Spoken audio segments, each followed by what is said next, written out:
যদি আপনি ট্রেডিং শিখতে চান তাহলে আপনাকে যেই বিষয়টা শিখতেই হবে তা হলো ভলিউম।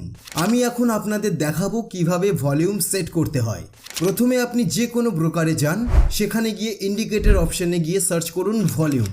এরপর আপনার সামনে ভলিউম ইন্ডিকেটর চলে আসবে, সেটাকে আপনি অ্যাপ্লাই করুন। এরপর এটাকে কিভাবে ইউজ করবেন তার জন্য একটি পদ্ধতি আছে যাকে বলা হয় ভলিউম ডাইভারজেন্স। কি শুনে খুব কঠিন মনে হচ্ছে তাই তো? কিন্তু এটা খুবই সহজ। দেখুন, ভলিউম আপনাকে শো করে সিম্পল ট্রানজ্যাকশন, মানে মার্কেটে কত বেশি পার্টিসিপেটর আছে অথবা কত কম পার্টিসিপেটর আছে। যদি খুবই ছোট ছোট বাস তৈরি হয় তাহলে খুবই কম মানুষজন ট্রেড করছে। ঠিক এর বিপরীতে যদি খুব বড় বাস তৈরি হয় তাহলে খুব বেশি মানুষজন ট্রেড করছে। এবার একটা সহজ কোরিলেশন বুঝুন। যদি প্রাইস নিচের দিকে নামতে থাকে তার সঙ্গে ভলিউমও নিচের দিকে নামতে থাকে, তার মানে কেউ সেল করতে চাইছে না, এর ফলে প্রাইস রিভার্স হয়ে যাবে।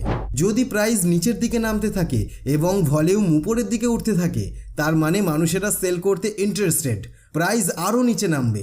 যদি প্রাইস উপরের দিকে যায় তার সঙ্গে ভলিউমও উপরের দিকে যায়, তার মানে মানুষ বাই করতে ইন্টারেস্টেড আছে। যদি প্রাইস উপরের দিকে যায় এবং ভলিউম নিচের দিকে যায় তাহলে মানুষেরা বাই করতে ইন্টারেস্টেড নয়। আমি এই 4 ধরনের ভলিউম ডাইভারজেন্স দিয়ে এক্সাম্পল দেখালাম।